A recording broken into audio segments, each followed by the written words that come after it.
உலக மக்கள் எல்லோருக்கும் வணக்கம்.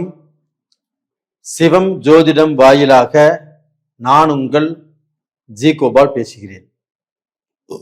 இன்னைக்கு பேசக்கூடிய தலைப்பு என்ன அப்படின்னா, குரு பகவானுடைய பெயர்ச்சி.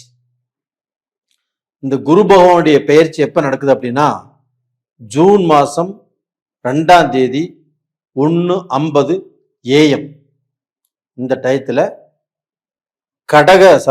மிதுன ராசியிலிருந்து குரு பகவான் பெயர்ச்சியாகி கடக ராசிக்கு வர்றாங்க. உச்ச குருவாக இந்த குரு பகவான் கடக ராசிக்கு வர்றாங்க. இந்த குரு பகவானுடைய பெயர்ச்சி 1 வருட காலங்கள். அப்ப அந்த பெயர்ச்சி ஆகப்பட்டது சிம்ம ராசிக்காரங்களுக்கு எப்படி இருக்கும், இதை பத்தி தான் இந்த வீடியோல நம்ம பார்க்க போறோம். அப்போ குரு பகவான் அப்படின்னாவே நவகிரகங்களில் சுபகிரகம், முழு சுபகிரகம் குரு பகவான் தான். இந்த குரு பகவானால் கண்டிப்பாக எல்லா ராசிக்காரர்களுக்கும் நல்லதுதான் நடக்கும். அதே சமயத்துல துக்கத்தை மகிழ்ச்சியாக மாற்றக்கூடிய ஒரு சக்தி ஒரு கிரகத்துக்கு இருக்குது அப்படின்னா அது குரு பகவானுக்கு மட்டும்தான். அப்போ அந்த துக்கத்தை மகிழ்ச்சியாக மாத்தி சிம்ம ராசிக்காரங்களுக்கு இந்த குரு பகவான் கொடுக்க போகிறார். இப்ப இந்த குரு பகவான் ஆகப்பட்டது குருவுடைய அருள் இல்லையே ஒரு அருளும் இல்லை. ஒரு குரு பகவானுடைய அருள் இருந்தால் மட்டும்தான் ஒரு மனிதனுடைய வாழ்க்கையில அவங்க சந்தோஷமாக, மன நிறைவாக, திருப்தியாக சம்பாரிச்சு நல்லா வாழ முடியும்.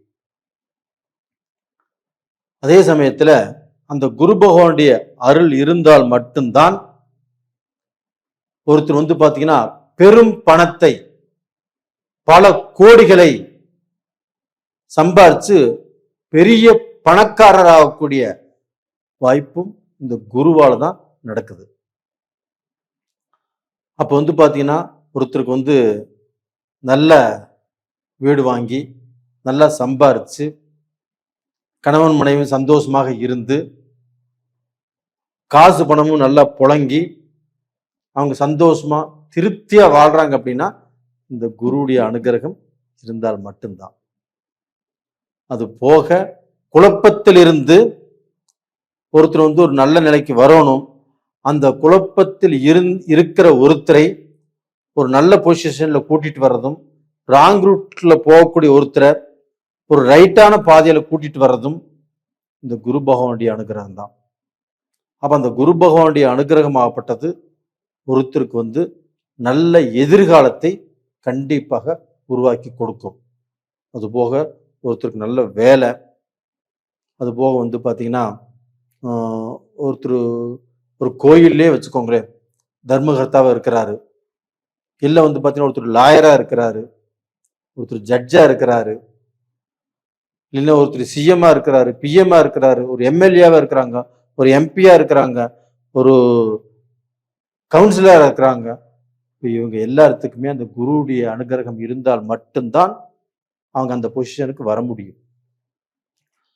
அப்ப வாழ்க்கையில ஒருத்தருக்கு ஒரு நிலையான வாழ்க்கை, ஒரு சந்தோஷமான வாழ்க்கை, ஒரு திருப்தியான வாழ்க்கை இருக்கணும் அப்படின்னா இந்த குருவுடைய அருள் தான். இப்போ அந்த குருவுடைய அருள் சிம்ம ராசிக்காரங்களுக்கு எப்படி இருக்குது அப்படின்னு நம்ம பார்க்கலாம். அப்போ சிம்ம ராசிக்கு 12ஆம் இடத்துல குரு உச்ச பலத்தோடு இருக்கிறாங்க. அந்த 12ஆம் இடம் என்பது என்ன? அயன சயன போக ஸ்தானம். அப்போ இப்போ சிம்ம ராசிக்காரங்களுக்கு அஷ்டம சனி. அப்ப இந்த அஷ்டம சனி காலகட்டத்தில் ஐயோ சனி நமக்கு 8ஆம் இடத்துல வந்துட்டாரு, இனிமேல் நம்ம என்ன கஷ்டம் வரப்போகுதோ, நம்ம என்ன கஷ்டத்துக்கு ஆளாக போறோமோ அப்படிங்கிற பயத்தில், குழப்பத்தில், ஒரு சிலருக்கு வந்து பார்த்தீங்கன்னா செய்யக்கூடிய தொழிலோ, இல்லை செஞ்சுட்டு இருக்கிற வேலையோ, இல்லை கணவன் மனைவியோ, இல்லை குடும்பத்தில் குழந்தைகளுக்கும் அப்பாவுக்குமோ ஏதோ ஒரு பிரச்சனை, வேதனை, மன நிம்மதி இல்லாமல் இப்போ போயிட்டு இருக்குது. அப்போ இதெல்லாம் அஷ்டம சனியினால தான் அப்படிங்கிறது உங்களுக்கும் தெரியுது. இதிலிருந்து நம்ம தப்பிக்க முடியாதா அப்படிங்கிற ஒரு எதிர்பார்ப்பும் உங்ககிட்ட இருக்குது. அந்த எதிர்பார்ப்புக்கு இப்போ வந்து பார்த்தீங்கன்னா ஒரு பரிகாரமாக தான் இந்த குரு பகவானுடைய பெயர்ச்சி. ஏன் சொல்ற அப்படின்னா, அந்த குரு பகவான் ஆப்பட்டது தனது 9ஆம் பார்வையாக சிம்ம ராசிக்கு 8ஆம் இடத்தை, குருவுடைய வீட்டை குருவே பார்க்கிறார். சிம்ம ராசிக்கு 8ஆம் வீட்டை. அந்த 8ஆம் வீட்டுல யார் இருக்கிறாங்க? சனி பகவான் இருக்கிறாங்க. அந்த சனி பகவான் உங்களுக்கு யாரு? அஷ்டமத்தை கொடுக்கக்கூடிய சனி பகவான் அஷ்டமஸ்தானத்தில் இருக்கிறாரு.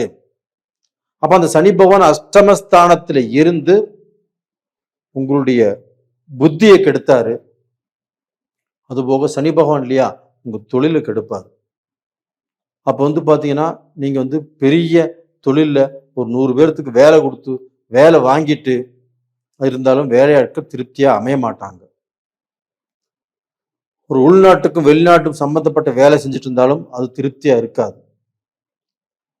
அப்போ வந்து பாத்தீங்கன்னா எப்பேற்பட்ட பிசினஸ் நீங்க பண்ணினாலும், எப்பேற்பட்ட வேலையில நீங்க இருந்தாலும், ஒரு சிறந்த பொசிஷன்லயே இருந்தாலும், ஒரு அதிகாரம் பண்ணக்கூடிய இடத்துல இருந்தாலும் இந்த அஷ்டம சனி உங்களுக்கு வந்து பிரச்சனையை கொடுக்கும்.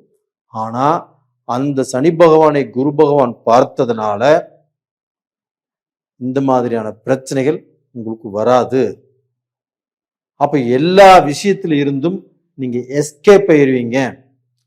அப்போ உங்களுக்கு வந்து பாத்தீங்கன்னா எல்லா பிரச்சனையிலிருந்தும் தப்பித்து நீங்க வந்து பாத்தீங்கன்னா இந்த பீரியட்ல 10 ரூபா சம்பாரிச்சு ஒரு பொண்ணும் பொருளும் தேடி ஒரு கடனை கட்டி ஒரு தொழிலை விருத்தி பண்ணி ஒரு தொழிலை டெவலப் பண்ணி அந்த தொழில நல்ல பொசிஷனுக்கு வருவீங்க. பார்க்குறவங்க வந்து உங்களுக்கு ஏதோ அஷ்டம சனின்னு சொன்னாங்க, ரொம்ப கஷ்டப்படுவீங்கன்னு சொன்னாங்க. இல்லை சார், நான் நல்லா இருக்கிறேன், எங்களுக்கு பார்த்தா அப்படித்தான் தெரியுது, ஆனால் வந்து அஷ்டம சனியில கஷ்டப்படுவாங்கன்னு சொன்னாங்களே. அஷ்டம சனியில கஷ்டப்படுறது தான். ஆனால் குரு பகவான் அந்த சனி பகவானையை பார்த்ததுனால எனக்கு வந்து கஷ்டம் எதுவுமே இல்லை, நான் நல்லா இருக்கிறேன், நல்லா சம்பாதிக்கிறேன், நல்ல பொசிஷனில் வந்துட்டு இருக்கிறேன், எனக்கு ஒரு குறையும் இல்லை அப்படின்னு நீங்களே உங்களுடைய வாயால சந்தோஷமாக சொல்லக்கூடிய டைம் இப்ப வந்தாச்சு. அப்ப நீங்க 10 பேர்த்துக்கு லீடரா இருந்திருப்பீங்க, 10 பேர்த்துக்கு தலைவரா இருந்திருப்பீங்க. சிம்ம ராசி அப்படின்னாவே எதற்கும் அஞ்சாதவர், கெத்தா தான் போயிருப்பீங்க, கெத்தா பேசியிருப்பீங்க. அதெல்லாமே கடந்த காலத்துல எதுவுமே செல்லுல. இந்த பீரியட்ல அந்த கெத்து கண்டிப்பா உங்களுக்கு நல்லா இருக்கும். நீங்க தலை நிமிர்ந்து நடப்பீங்க. நீங்க உங்களுடைய பேச்சு, உங்களுடைய அதிகாரம் எல்லாமே கரெக்டா இருக்கும். உங்களுடைய வாழ்க்கையில நீங்க நினைச்சதை சாதிப்பீங்க. இந்த பீரியட்ல இப்ப அரசியல் ரிசல்ட் வரக்கூடிய காலகட்டங்கள். இந்த பீரியட்ல நீங்க எந்த பொசிஷன்ல நின்னாலும், யாருக்கு ஆதரவு கொடுத்தாலும் அது நல்லா ஜெயிக்கும். அதே சமயத்தில் நீங்களே ஒரு போஸ்டிங்ல நின்னாலும் கண்டிப்பாக அது உங்களுக்கு நல்லபடியாக வரும். உங்களுக்கு வந்து ஆதரவு கொடுக்குறவங்க கண்டிப்பாக அவங்களுடைய அந்த ஜனத்தொகை கண்டிப்பா அதிகமாகும், குறையாது. தைரியமா இருங்க. அப்போ வந்து நமக்கு அஷ்டம சனி இருக்குதே, ஏதாவது ரூபத்துல பாதிக்கப்பட்டுருவோம் அப்படிங்கிறது தைரியமா நினைக்க வேண்டாம், தைரியமா இருங்க. அது போக வந்து பாத்தீங்கன்னா உங்களுக்கு வந்து அந்த குரு பகவானாகப்பட்டது உங்களுடைய ராசிக்கு 4ஆம் இடத்தை பார்க்குறாங்க. அப்போ 4ஆம் இடம் என்பது சொத்து சம்பந்தப்பட்டது, வண்டி வாகனம் சம்பந்தப்பட்டது, உங்களுடைய தாயுடைய உறவு சம்பந்தப்பட்டது. இப்போ தாய்க்கு ஏதாவது உடல் பிணிப்பீடைகள் இருந்தாலும் அது கிளியர் ஆகும். இப்போ வந்து பார்த்தீங்கன்னா உங்கள் அம்மாவை நீங்கள் வைத்தியம் பார்க்குற கூட்டிகிட்டு போய் வைத்தியம் பார்த்தாலும் கண்டிப்பாக அந்த வைத்தியம் பலிக்கும். இதனால் அம்மா வந்து நோய் நொடி இல்லாமல் நல்லா இருப்பாங்க. அதுபோக இந்த 7.5 சனி, இந்த அஷ்டம சனியிலேயே நீங்க சொத்து வாங்குவீங்க. உங்களை அடுத்தவங்க பார்த்து, என்னடா அது அஷ்டம சனி நடக்குது, இந்த சமயத்துல உங்களுக்கு சொத்தா சேர்ந்துட்டு இருக்குது அப்படின்னு அவங்க மூக்கு மேல விரல் வச்சுட்டு போகக்கூடிய டைம் உங்களுக்கு வந்தாச்சு. அப்ப நீங்க பூமி வாங்குவீங்க, கிரயம் பண்ணுவீங்க, வீடு வாங்குவீங்க, இடம் விட்டு இடம் மாறி போவீங்க. இப்போ வந்து கணவனும் மனைவியும் இப்போ மனைவி இப்போ இந்தியாவில் இருக்கிறாங்க, கணவி வெளிநாட்டில் இருக்கிறாங்க. இப்போ இவங்க எல்லாருமே ஒன்று சேர்ந்து ஒரு இடத்துல இருந்து வாழக்கூடிய அளவுக்கு வாய்ப்புகள் கண்டிப்பாக உருவாகும். வெளிநாட்டில் இருந்து இத்தனை நாள் வேலை செஞ்சுட்டோம், நம்ம இந்தியாவுக்கு வரலாம் அப்படின்னு உங்களுக்கு நினைக்கும் போது சில தடைகள் வந்திருக்கலாம். இப்போ நினைங்க, இப்போ நினைச்சா நீங்கள் கண்டிப்பாக வந்துடுவீங்க. அப்போ இது மாதிரியான ஒரு டைம் உங்களுக்கு வந்தாச்சு. அது போக இந்த 6ஆம் இடத்தை குரு பகவான் பார்க்கறதுனால உங்களுக்கு எதிரிகள், சத்ருக்கள் யாரு அப்படின்னு உங்களுக்கு தெரிஞ்சிருவாங்க. அப்போ அவங்க கிட்ட அந்த சகவாசத்தை கட் பண்ணிக்கோங்க. துரோகிகள் யாரு அப்படிங்கிறது இந்த பீரியட்ல உங்களுக்கு தெரியும். அப்போ அவங்க கூட நீங்க சேராதீங்க, பழகாதீங்க, அவங்க தள்ளி வச்சுக்கோங்க. அப்போ வந்து பாத்தீங்கன்னா உங்களுக்கு இந்த பீரியட்ல கடனை கட்டிடுவீங்க. இந்த பீரியட்ல வந்து பாத்தீங்கன்னா உங்களுக்கு உடம்புல இந்த குதிங்கால் பிரச்சனை, முட்டிங்கால் பிரச்சனை, இந்த இடுப்பு பிரச்சனை, இந்த மாதிரி பிரச்சனைகள் கண்டிப்பா வந்துட்டு இருக்கும். அந்த மாதிரி பிரச்சனைகளுக்கு ஹாஸ்பிட்டல் போனாலும் வைத்தியம் பார்த்தாலும் அது கிளியர் ஆகும்.